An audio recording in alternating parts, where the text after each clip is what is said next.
from the UK, broadcasting around the world. You're listening to the Mic Drop Club, hosted by Douglas Hammond-Dishay. Message received. You do not need to know what you need. Just engage with the podcast feed.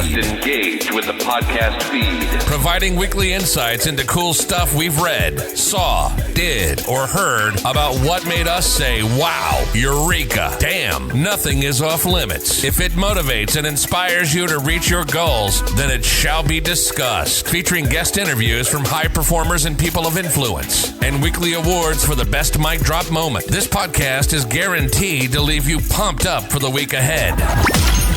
Don't just live life. Make life boom. Hi everybody, it's Douglas Hammond-Dishay with another show for the Mic Drop Club. Today, I'm fortunate enough to have Tracy Page with me. She's a very close friend of mine, and some of you would have noticed on my other channel on YouTube for motivation, the 140 rule. She was the lady that kindly designed my mannequin. This mannequin was focused around mental health. It had all words inscribed over it from hope, opportunity, control, well-being, strength, recovery, all these words that would inspire you, that would actually get you starting to think about the words you use in your daily life that can help you overcome certain feelings that you're going through in life. Okay, so she's the one that designed that mannequin. I'll put some more information about that if you want to get in touch with her directly in the show notes. But this session today is all about raising awareness. It's fast approaching Christmas, and it's getting colder, it's getting dark outside. Yes, we know there's an election that's looming, okay? But this is a time of year when people who are sensitive or are prone to mood fluctuations really have a difficult time. Okay, so this is about us open up the conversation in terms of particularly looking at young people right now, whereby there's a lot of pressure on them to conform, a lot of pressure on them to be that which they might not feel they are inside. There's a lot of confusion. It's a space whereby parents particularly feel vulnerable in the sense of not being able to support them, okay? So as we know with depression and other illnesses, even a good environment, a happy environment can trigger off feelings of being very down and out, because that feeds into somebody's inner core whereby they say, look, everyone else is celebrating, but look at me. Why am I so upset? So sometimes as a parent, you might see your child experiencing certain emotions that are incongruent to the environment they're in. Everyone's celebrating and your child now is low. So what signs, what things can we look out for in young people, and what sort of support is out there to support parents who are looking after children or even young adults? Yeah, it's not necessarily just children who are going through mental illness. I'm so glad living in the United Kingdom, the whole debate around mental health awareness is big. 1 in 4 of us, we go through some mental health challenges throughout our lifetime. But when we are going through that, what support is out there? What happens? So this is a frank conversation. Can be brutal in times. Tracy is one of those types of people that tells it as it is. So I'm really lucky to have her dedicating a few minutes of her time to talk to us in terms of her own experiences. So first of all, that was a very long introduction, but I believe that Tracy deserves a good introduction. Okay, so how are you doing, Tracy? I'm doing okay. Bit nervous, but okay. Bit nervous. Don't be nervous. Everything's okay. How's your week been? Busy. Manic. Yeah. How do you prefer things when they're busy and manic, or do you prefer things when they're a bit more organised and controlled? I think I work better under stress. I think when I'm under stress, my adrenaline goes, and I'm someone that works better. If I'm not stressed, I'm relaxed, I become a little bit complacent. Okay, cool. So again, stress is ordained for everybody. It's what we do with that stress. Mm-hmm. Some levels of stress we know can be toxic for us, literally, and some stress are productive. Yeah. I don't wake up until I feel that, oh my God, that urge, that quickening, that if I don't get up now, I'm going to be late. If I don't get that, I don't move. So stress, we do recognize, is something that we all need to master. But again, thank you for the mannequin. You're very welcome. What was the inspiration behind the mannequin? And just talk through some of the processes that you did to produce that mannequin. Well, I'd gone through an issue with my own daughter, who wasn't aware she had mental health issues. I'm a great believer in pull yourself together, give yourself a kick up the backside. Mm-hmm. You've got everything to live for.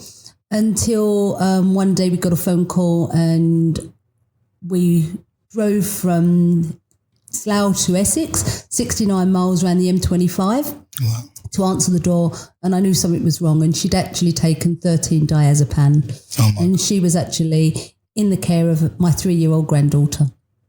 And with that, as a parent, I had to stay focused, I had to stay in control. But I also had a 3-year-old granddaughter. So my partner took her to the seaside, bought her ice creams, took her to the sweet shop, toy shop. So she wasn't aware what was going on. And I took my daughter straight to Southend Hospital that have a unit there where I can't remember what it's called, but it's somewhere where you don't have to sit in A&E. It's like especially for people with mental health. Okay, that's good. That's good. I can't remember what it's called. With that, she was diagnosed, or she was assessed by a mental health professional. So that would be somebody that like a liaison psychiatrist, nurse or something like that, yeah? And then from that, she was sectioned. And that was, I'm going to get all emotional now. That was really hard. So we had two options. We had to either wait for an ambulance to take her, or as a parent, I wanted to take her myself. So that meant that we then dropped my granddaughter off to her great-grandparents. So it had a knock-on effect. And my partner and I both took her to the place where she was sectioned, which was in Basildon, where she was sort of put in there. And what I found really awful, and I think that where maybe society let her down, and, you know, the only thing I really understand with mental health is one flew over the cuckoo nest. Yep. But actually, it was like that, because when we went in there was obviously a young girl, my daughter, who's my child, my baby, who was crying out for help, and I wasn't aware that she had issues. And the first thing you have to do is she has to remove everything that could harm herself, from laces. You know, there's no sort of toiletries you could take. It was actually like taking her to prison. And to be left there was really quite upsetting for me, let alone for herself. I think she was in there for 10 days. 10 days. Yeah. And for that 10 days being there, you know, you couldn't have easy access to her. She was confined. I mean, when we went to visit her one day, they weren't allowed in their rooms on their own because of fear of being isolated. So they had to mingle. But all the other people you had people there with real mental health issues, drug addiction. Now, was that the first time you'd been exposed to mental health? 100%. First time. So as you're driving and you received the call, what sort of thoughts and what sort of feelings were you having at the time? When we was driving to my daughter's, or once we realised she'd taken an overdose? Yeah, before and after. So the first thing, when I phoned her that day, I knew something was wrong by her tone. Okay. What it was at the time, Amelia was really hard work, but in fairness, I don't think the 3-year-old was hard work. I think it was my daughter not really being able to cope on her own with something so demanding. So we just said, put a film on, we'll get there as quick as we can. And obviously M25, you've got, you know, it took 2.5 hours to get there. Yeah. On hindsight, maybe what I should have done is phoned my parents, who only lived 2 miles away, to have gone there. But then I think Jerry Ann wouldn't have taken the tablets, so therefore it'd have been sort of protected, covered over in a sense. Sure. It had to get to that point, at the lowest point, for us to all accept that. Sure. To then for her to start getting better. Sure. So there are quite a few salient points that you mentioned there. And, to anyone that is going through what you're going through, and anybody that has is not sure as to how do you assess and see the signs. Because I guess when you're driving for that drive, when you don't know what's happening, your mind is racing. Yeah. There are a lot of things calculated in your mind, and the stigma is tied to mental health as well. What are your views in terms of when you saw your daughter in that condition? And I don't want to take you right back to that place. I know how painful that those thoughts must be for you, reliving them. But just in terms of like the issues that you now have to deal with because you're there now. Yeah. For example, I'm not too sure. What's your views around medication? Are you a type of person that when you get a headache, for example, you're quick to take a tablet? Or are you anti-tablet? So me, I'm anti-tablet. I have to be in a lot of pain. Exactly. So how was it for you then to reconcile that and to come so that you can then support your daughter to now take tablets? Something that yourself, you're not really a fan of. So at the time when that happened, I was really angry with her. Really, really angry because, I'm a great believer life's for living. Sure. Nothing could be that bad. I didn't really fully understand how mental health is. If I've always had in my mind, you need to pull yourself together, woman. And that's how I've always dealt with things. This has been maybe an open book for me. It's been a real learning thing and an acceptance that everyone's different. Sure. So initially I was really angry. Then I went shocked. And then I felt guilty because if I'm really honest and I think back from my daughter as being a child, I think it's always been there. Jerry-Ann as a child was always someone that played on her own. And for me as a parent, she was perfect. She was my insignificant child. And when I mean that, I don't mean that she was insignificant to me. She liked being on her own. If we was at the seaside, she would always be making a sandcastle by herself. She played with her dollies by herself. And I think she always lived in her older sister's shadows. So therefore, because she was quiet, she got ignored, but she wasn't ignored, but she wasn't high maintenance. Sure. So therefore, I didn't recognise or see anything that was there because she always kept things to herself and quiet and just got on with it. So there was a lot of guilt. Yeah, a lot of guilt. So on my part. Yeah, so you're reflecting a lot in terms of how she was as a child and trying piece together. Where did it come from? Yeah. What caused it? Why did it happen? Exactly. So I'm not too sure if you got any answers to that. I think really I think it was I think the biggest thing is an acceptance. I can't change what's happened. I've just got to accept it's happened. And I spent a lot of time on the internet,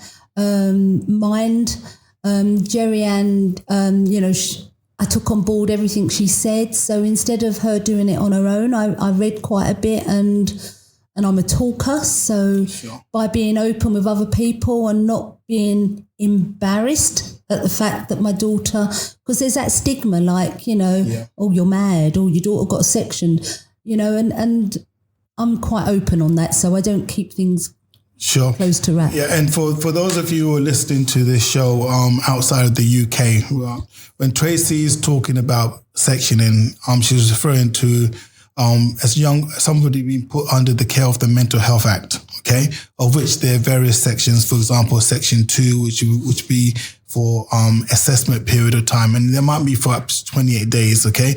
Then you got Section 3, which is for treatment now, and that's for 3 months and moving forward, okay? So your liberties are taken away from you in that moment when you're sectioned. So there's a lot of stigma around that. Your autonomy is gone. Okay, so you're to the person being sectioned, they're at the mercy of mental health services. Yeah. So at that time, they feel very, very vulnerable and they're crying out for some sort of support. And maybe they're not able to communicate things as well as they would like to. In terms of the stigma, as you, the parent, seeing your child going through that, there's also the dynamic of the child experiencing the stigma themselves, because there would have been a denial stage up until the crisis actually took effect, as it were. Does your daughter talk about how she was feeling before and why she kept it hidden, if that's what happened? Not then, but does now. Okay. I would say it's been 5 years now. Amelia was 3, Amelia's 8 now. Obviously, from being sectioned, I had to take care of Amelia. Social services were involved because if you're going to take 13 diazepam in the care of a young child, you're putting that child at risk. Yep. And as a grandparent, I took that seriously because then I had in my mindset, my priority wasn't my daughter. My priority was my granddaughter. I had both. Who did I put first? There was a 3-year-old that needed to be put above my daughter. Sure. Because my daughter was, in her late 20s, nearly 30. So, she was an adult, but Amelia needed someone of sound mind that had to work with the establishment. When she was in that institution, that place, that in itself, I sometimes think it wasn't really the right place because I know within the NHS, everyone's strapped, but when you go and visit and you find your daughter sitting in the corridor on her own with lots of people from male and female, violent and non-violent, people with addictions, you just think, wow, it wasn't necessarily the right place for her to be. Yeah. And for yourself who now is exposed to that world, it must have been terrifying. I've worked in that field for the last 15 years and I can tell you, Tracy alluded to the film One Flew Over the Cuckoo's Nest. This film came out in the 70s. It's a film starring Michael Douglas, I think. No, Jack Nicholson. Jack Nicholson, directed by Michael Douglas. Yeah. I think, or something like that anyway. But anyway, it was an Oscar-winning performance. Yeah, there was a Nurse Ratched in there. And in this place, there was definitely a Nurse Ratched, someone that was so hardened to the people's needs. Yes. Because they had a job to do and they followed process. And maybe that's how you need to do it because you have to be firm and you have to, but there was a lack of emotion. Yeah. And again, in terms of that film, although that film was in the 70s, what happened to your daughter was probably 40 years after that film was recorded. But many of those practices, as you're talking about, Nurse Ratched, still take place to this very day. Nurses are still banging on doors, screaming medication. It's still very much seen as a place whereby you get dehumanized. You get you lose all your ability to be an individual. Yeah. For example, before you're brought into hospital, you're fully autonomous in terms of whether or not you want to take your medication and the time in which you take the medication. Yeah. But then once you're now an inpatient, particularly if you're under section, you lose that ability to. It's actually like a punishment. It's actually a punishment for being ill. And I've never thought about that until we're having this conversation now. It was like, she's really ill. She must have been ill to have done that. Yeah. So let's put her in a jail. And that's exactly what it was like. Yeah, and it's very powerful, that revelation, because again, how did she come off the section? How did she come off? So after, I think she was in there for about 10 days and she was assessed. At the time, they thought she had bipolar. She was allowed home. Obviously, I was there for her and so was my partner, who was great. My partner's a retired policeman, so he fully understood. It wasn't so much as a shock to him to be in them sort of places. We worked with social services. It took a long while for her to be diagnosed as such properly and get the proper care. But what I had to do is I had to move her from Southend to be nearer me in Berkshire because I needed her to be 4 miles away, not 69 miles away. Sure. And it was when we did the move, whether yet again it's postcode lottery, I don't know, we had a far better social work network, mental health network, that things seemed to fall into place. A school that Amelia went to, because by this time she's 4, she's in reception. Yeah. a school that took it seriously, that was part of you used to sort of do monthly assessments with social services, where the school in Southend seemed to, I like the word you said, demonised. It was like, oh, that mum's not right in the head. Yeah. So to speak. And that's where the change. We did have one setback. We moved Jerry-Ann into a rented accommodation with a 2-year lease. Landlord wanted to sell the property, which resulted in her being made homeless, to be put in a homeless accommodation just prior to Christmas. That tipped her over the edge because they put her and my granddaughter in a 1-bedroom apartment. They had to give up their animals.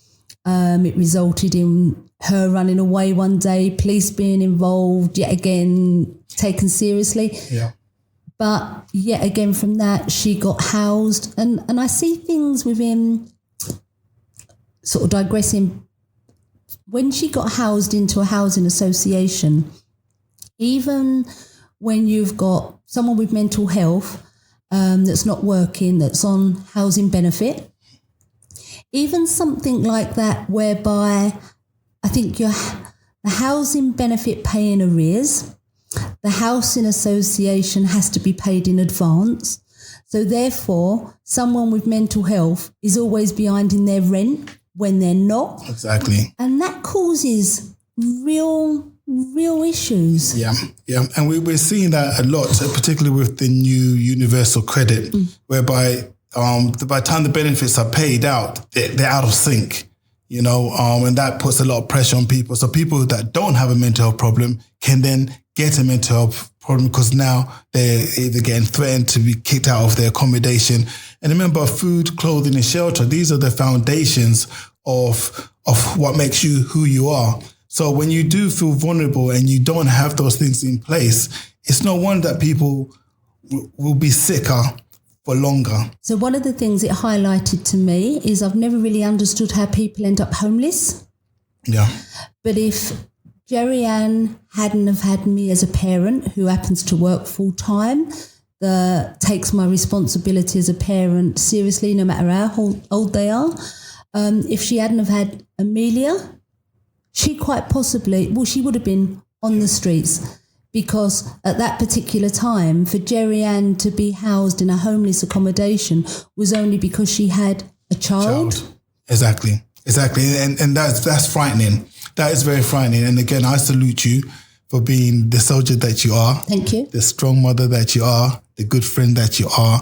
And I'm sure your daughter does appreciate everything that you're doing, because without that support mechanism, the chances of success are greatly diminished. And who was looking out for your needs? They say that now you're a mother and a carer, effectively. Your caring needs. Who was looking out for your caring needs? Did you feel that you were getting the right support from social services in terms of what you need to have to support your daughter more effectively? No, but for me and my own mental well-being, I'm going to go back even further. So, as you know, Douglas, at the age of 20, I became a widow. I'd been married 7 months. Husband died of a brain hemorrhage. And that was a real pinnacle of my life. It could have sent me in a spiral, but I remember that day thinking, oh my God, if that can happen to someone who's 22, life's for living. Yeah. And by having that, the worst thing that ever happened to me in my life was the best thing, if that makes sense. Of course I didn't want my husband to die, but he did, and I couldn't change it. So I don't do grey. I do black, I do white. My brain works is books and chapters, and how I work is when something happens and it's finished, the book's closed, it's put on the shelf, and then I open another one. Whether that's right, whether that's wrong, that's how I deal with it. So therefore, when Paul died, that's made me the strong person I am. So when it comes to actually relying on people, looking for help, that's made me a really tough, resilient person, because I was able to use that experience all those years ago for a positive outcome. But not everybody's able to to do that. So for me, no, I didn't get any support. We did it by ourselves, but that's because obviously I'm stronger than lots of people. Yeah, sure enough. And I guess we all have our own coping strategies that make us resilient. And your own background in terms of losing your husband at such a young age, you're forced to go through the grieving process very quickly, whereby the typical Kubler-Ross, this is again a bit technical, but the Kubler-Ross model for grief, whereby you got anger, you got depression, you got some bargaining, all these stages until you get to what's called acceptance. Some people have the ability to go through all those ranges of emotions very quickly, then put the book on the shelf, then go on. Some people can be arrested, such as you can be arrested on the bargaining stage, and forever you shall be bargaining, wishing that your husband be coming back. You might get on the stage for anger and you'll be stuck on anger all the time. You could be in denial as well. There's so many things that you have to go through and process. In terms of your ability to park things and move on to the next chapter, is that also supported by your own belief system in terms of the afterlife, in terms of your own values and principles?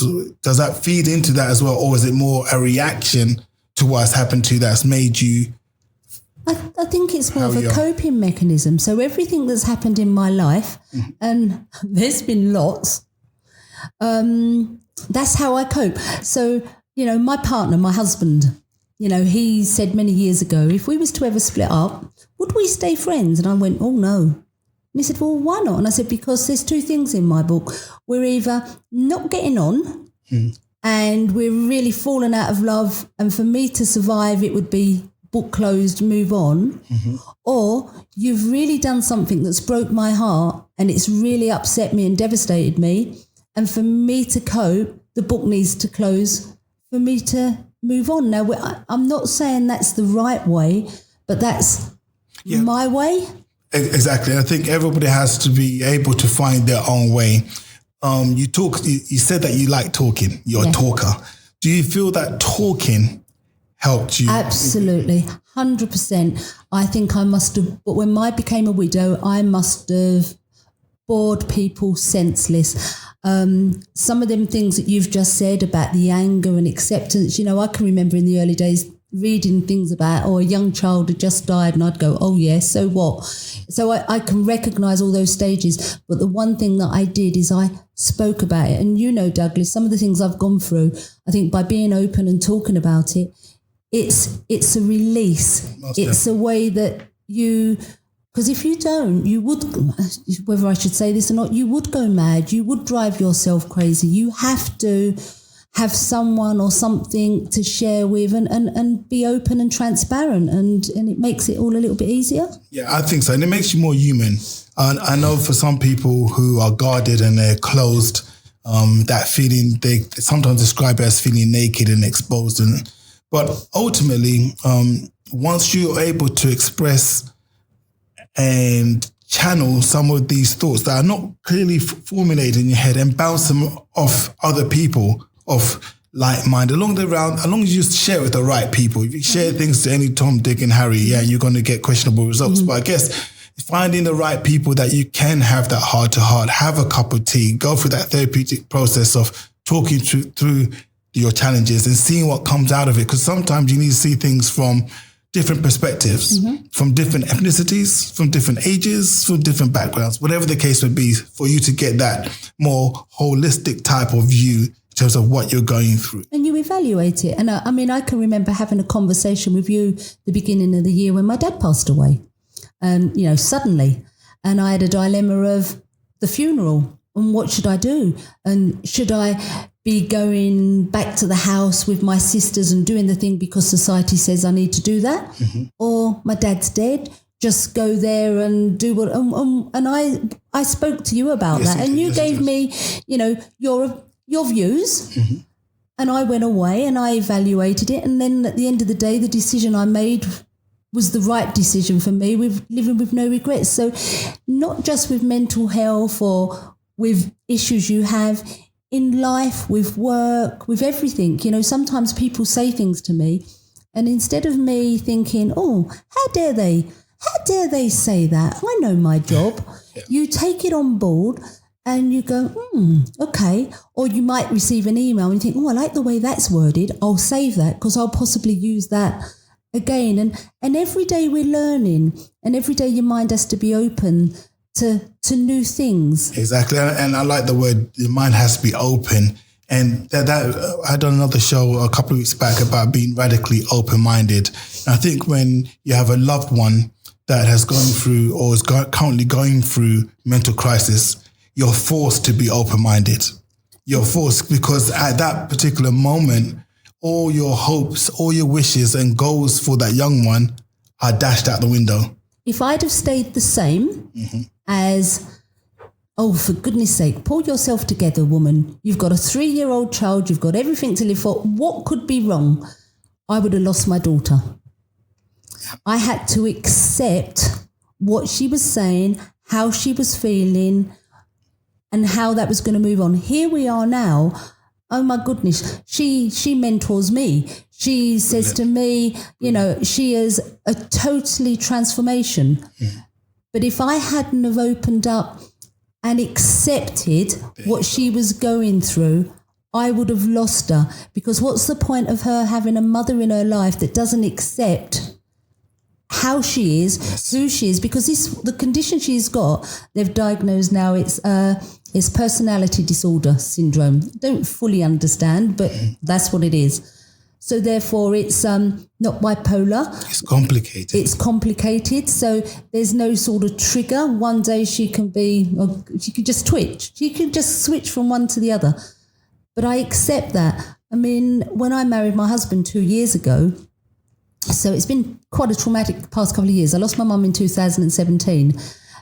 Jerry Ann was doing well, but after the funeral, she then went backwards, and for 5 months, she didn't speak to us at all. She didn't come to my wedding. She didn't see me over Christmas. And that really hurt because I hadn't done anything. I'd not only lost my mum, but it felt like I'd lost my daughter. Yeah. But in the new year, she came out the same way she went in. So what I have to do is not beat myself up. It's not something I've done wrong. And it's that word again, it's accepting. Yeah, I think, and we're going to keep on this show. The theme of this show should be acceptance, because that's one of the hard things a parent has to reconcile with, accepting. Yeah. But as Tracy is describing, without acceptance, you cannot even acknowledge. And we all know what it's like to not be acknowledged. You go into a room or into a party and nobody looks at you, nobody acknowledges you there. How do you feel? You get upset and you want to leave because nobody even knows you're there. You feel inferior. It's a bit like bullying, isn't it? Exactly. So acceptance is at the crux of it. You have to accept. And if you need support in accepting, you need to seek out other mental health services in your area whereby you can talk through what's happening. Because once you've acknowledged, you can have a discussion with your loved one that's going through the mental health problem, challenge, and see what it's like from their vantage point. And that discussion will take you to the weirdest places, sometimes the most wonderful places of enlightenment in terms of, I didn't know when I see this, when you see that, you're describing something that I'm not seeing. Mm-hmm. They can only take you on that journey with them when they know that you've acknowledged them, when they know that you've accepted them. And this goes over not just mental health, on anything. You could have a child that is now demonstrating preferences for same-sex relationships, whatever the case may be, that might not be aligned to your own cultural background. But for you to understand your child, you're going to have to accept that. And you're going to have to acknowledge that and work with them and discuss how they're feeling around those things. If you don't, you potentially lose your child forever, regardless. So I salute you again, Tracy. There were lots of good nuggets, pearls of wisdom that anyone that is supporting somebody going through mental health illness can latch onto. But if you could give advice, a couple pieces of advice for anyone from your own point of view that's gone through what you've gone through, what advice would you give? So advice as a parent, if there's a child. As a parent. You know what? You need to listen. Open up your mind. I'm quite stubborn, and it took a long while for me to do that. But open up your mind, and it will all fall into a natural place. Have a little bit of faith. Don't give up. Be there behind. Be there to help. I mean, there's been times when I've been with my daughter, and she's been, anybody else would have walked out and washed their hands of them, but I couldn't do that. So in a sense, sometimes it felt like I was being beaten up, and I've had lots of tears. But here we are now. And sometimes Jerry Ann's my parent, because I can phone her and go, oh, so-and-so, and it's work, and oh, my dad died, and blah, blah, blah, blah. And she gives me such words of wisdom, because what she's done is she's removed any negativity. She knows she can't cope with negativity. She can't cope with people that are putting that on her. So therefore, she's removed herself. So, and she's found her coping mechanisms, and with that there's peace, there's calm. We may have a setback, but then I'm prepared for that now, because I know what it is, and I also know if there is a setback where we go a few months of her not speaking, it's okay. It's okay. She's going to come out of it in the end. Sure, that's brilliant. And did you anything around hope? Do you know what? Hope is the same as faith. It's being sure of something you can't see. Correct. So, I've got hope in you, in everyone. So everybody needs that hope, that faith, and not faith just in a religious God. Faith in mankind, faith in your partner, faith in your work colleagues, faith, because, that's everyone seems to have a bigger family. I've probably got more family in work than I've actually got in family, if that makes sense. It does make sense. Spend a lot of time at work. Yeah, more than home. Yeah, so faith is massive, and I can wrap that around a sentence that my mum told me.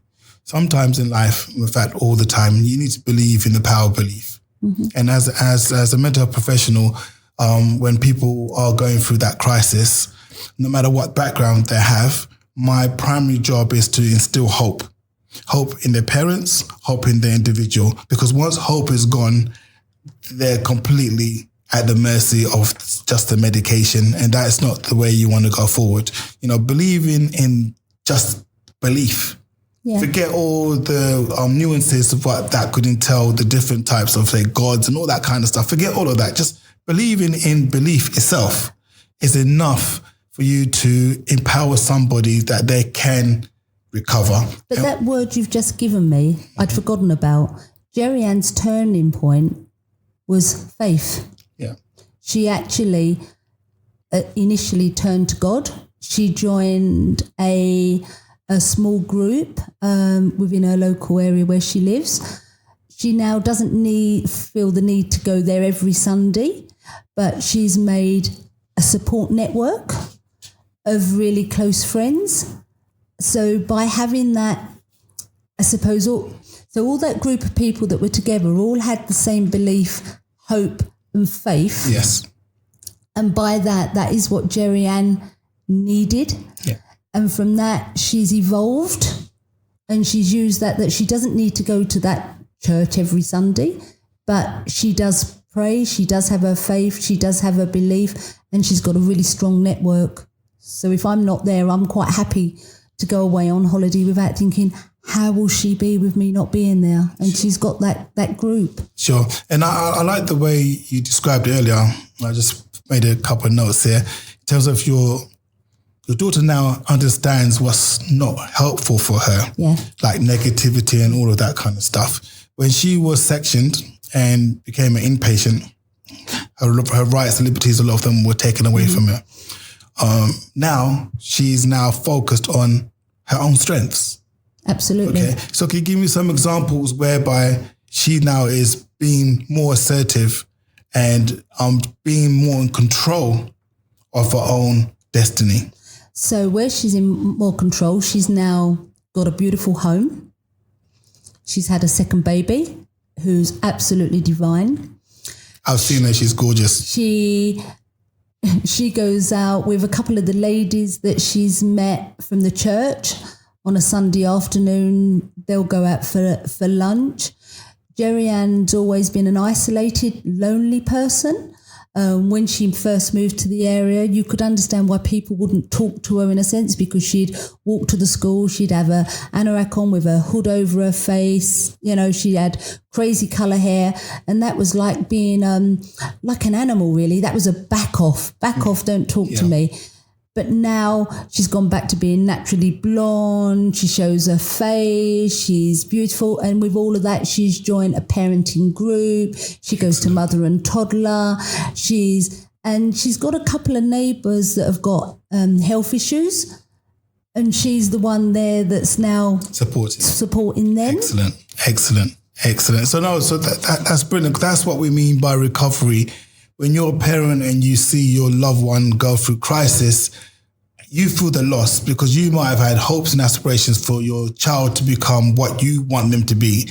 But the illness has hit them, and now you've got to reevaluate your own wishes for your child. And your child, more importantly, has to readdress what's important for them, because their goals now might have shifted left or right, you see. So it's accepting that what you'd wish for might not ever manifest like that. But that word you've just said, acceptance, you could see people, and I know a couple of people that probably haven't accepted who they are. Yeah.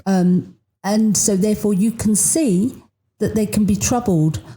And so therefore everything in life, it is what it is. You can't change it. You just have to accept it. It hurts, but you have to deal with that. Sure. That hurt. Sure. So, we could talk all day. This would be the longest podcast ever. No, Sorry, guys. No, it's not. If you really have engaged with this conversation and you know somebody that is going through what Tracy has been talking about on this show, please forward on the podcast to them.